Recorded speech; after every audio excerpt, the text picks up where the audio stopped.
तृतीय स्कंध त्रयोदश अध्याय। धरणी थिला जले मग्न बराह रूपे भगवान तार उद्धार दैत्य बध त्रयोदशरे संवाद। श्री शुक उवाच एमन्ते मैत्रेय वचन शुणिबि दुरत समन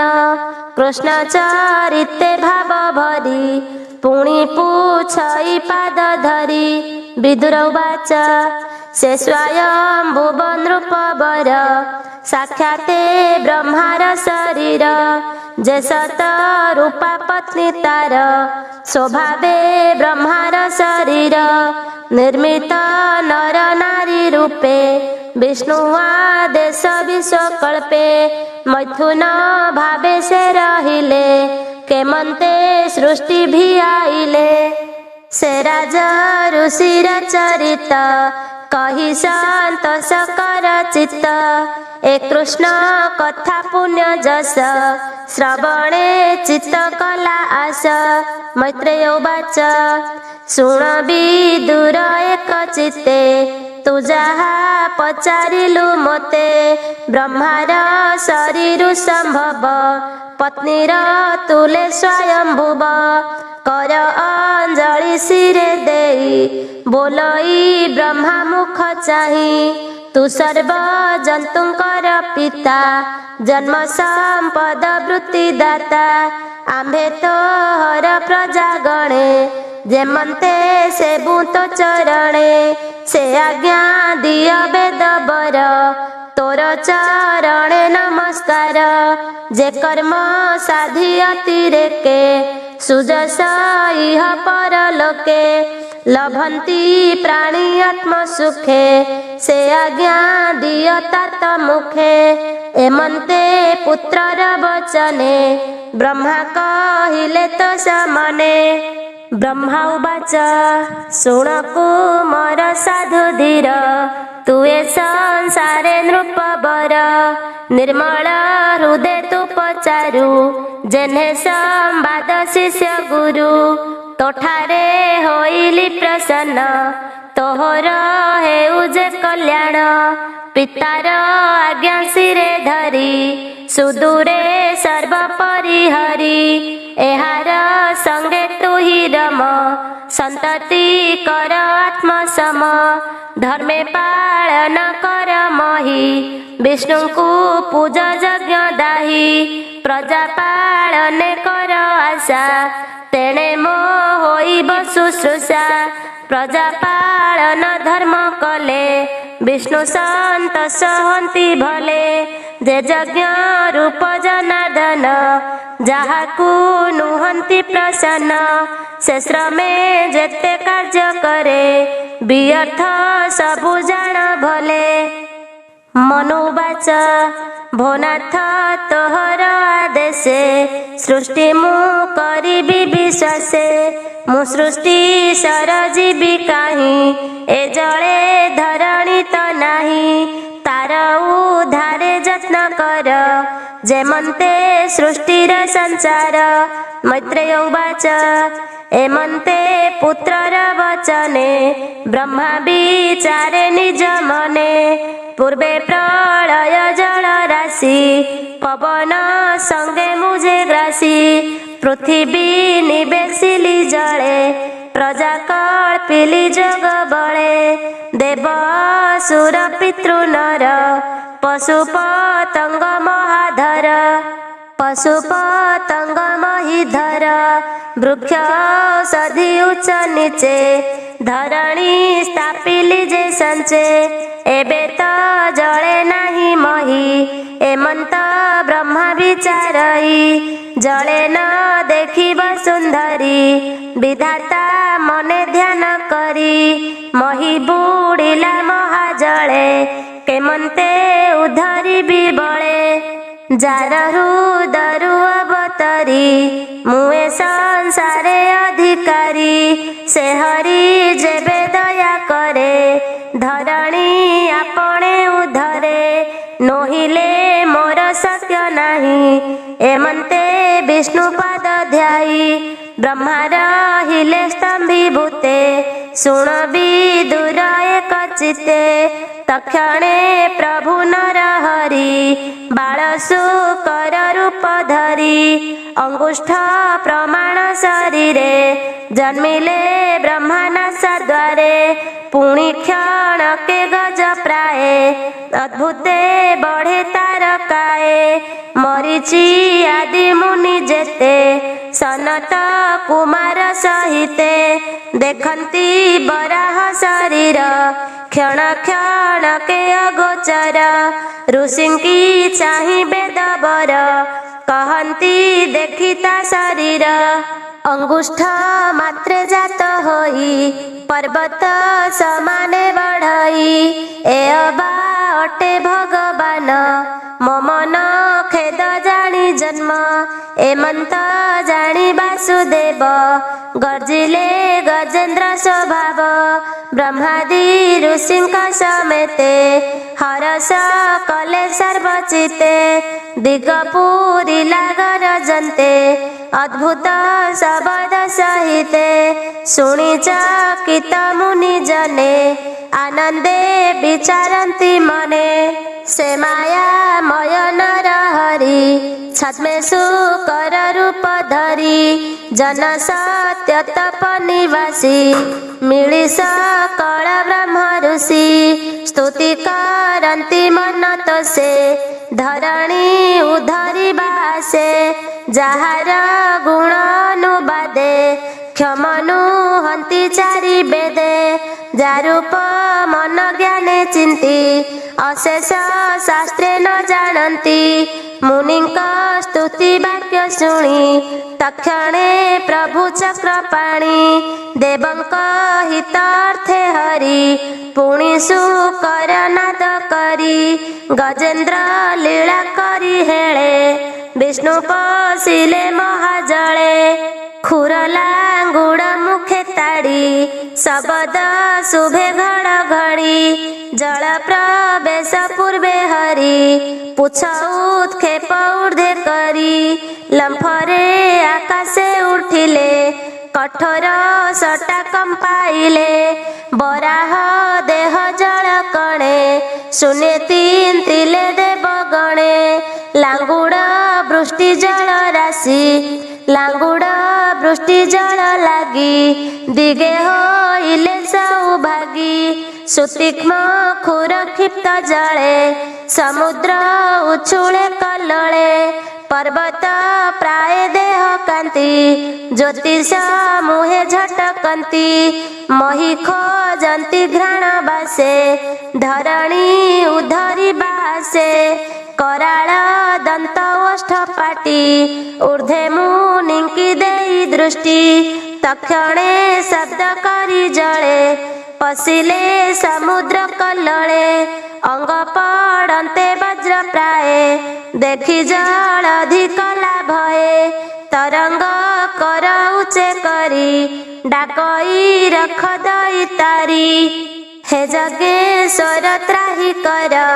मुतुंभ चरणे किंकर समुद्र मुखरा बगळे हरि पशिले रसातळे जळे निमग्ना वसुंधरी तक्षणे दंताग्रे उद्धरी जळुवा संते ऊर्ध्व मुखे असुर मिलिला सम्मुखे आदि असुर जे प्रत्यक्ष नाम ताहार हिरणाक्ष गदा बुलाई अति बेगे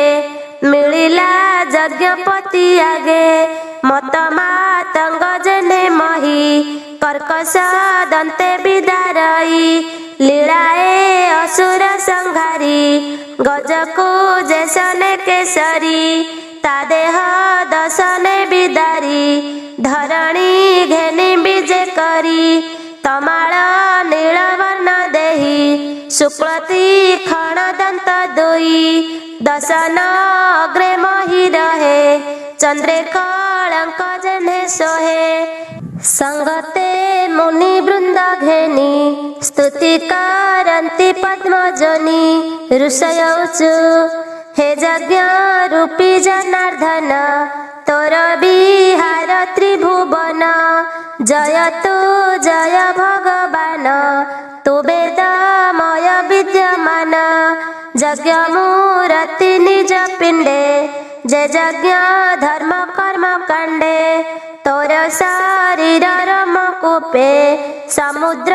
लुचिला स्वरूपे नमो गोविंद महीधर अशेष महिमा सागर हे काल रूपी तो चरणे निर्भये पशिलु शरणे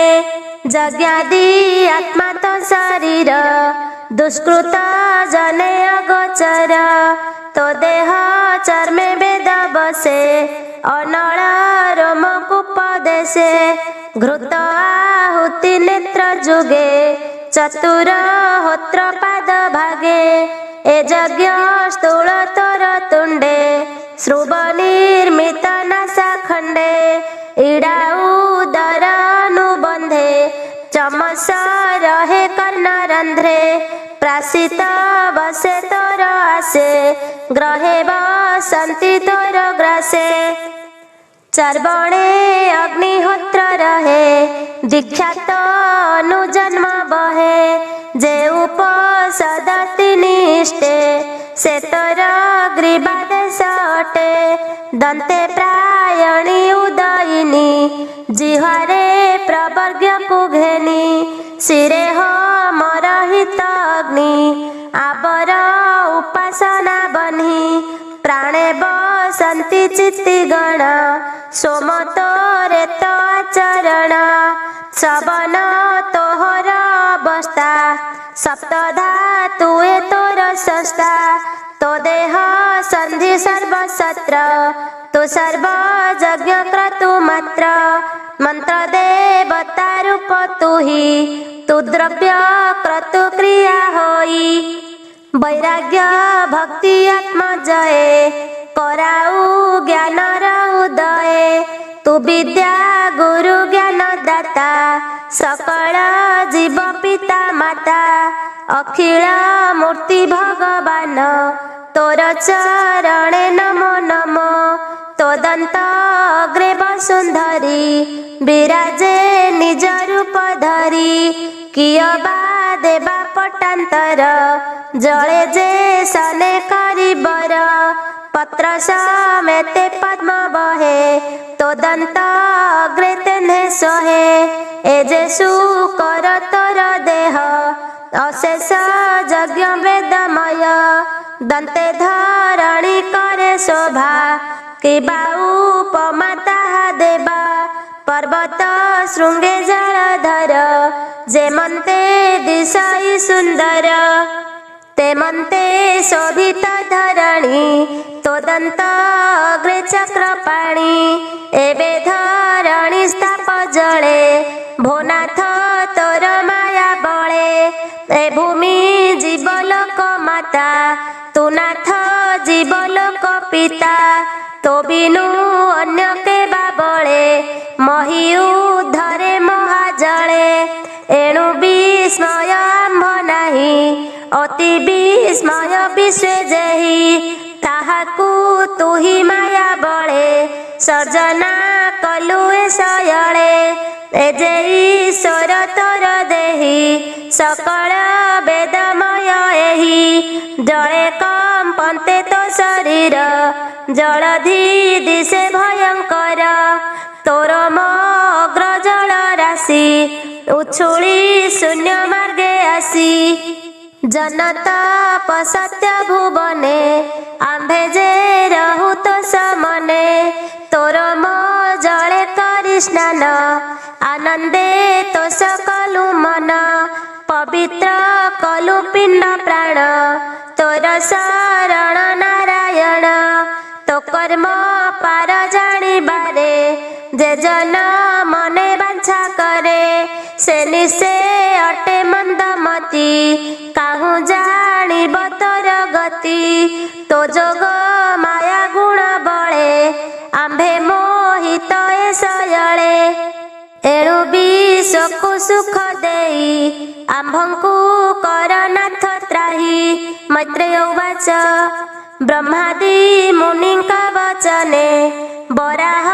रूपित समने जले बसाइब सुंदरी अदृश्य होइले मुरारी से हरि अभय चरणे विदुर पशतु शरणे ए मनोहर कृष्ण कथा जे बाहंती श्रोता वक्ता तार हृदय भगवान तक्षणे हुअन्ति प्रसन्न तार प्रसन्ने माया घोर नलिनी दळे जेने नीर न लागे नीरते सिंचन्ते विष्णु प्रसंग अनुमते कर्णे पसन्ते हरिवाणी सुधा समुद्र परिमाणी आनंदे कर सुधा पान जेणे होइब तत्त्वज्ञान तृतीय स्कंधे भागवत अद्भुत बराह चरित एणे निवेशी बुद्धि चित कहई दास जगन्नाथ। इति श्रीमद् भागवते महापुराणे पारमहंस्यां संहितायां तृतीय स्कंधे वराह वपुषा धरोद्धारणं नाम त्रयोदश अध्याय।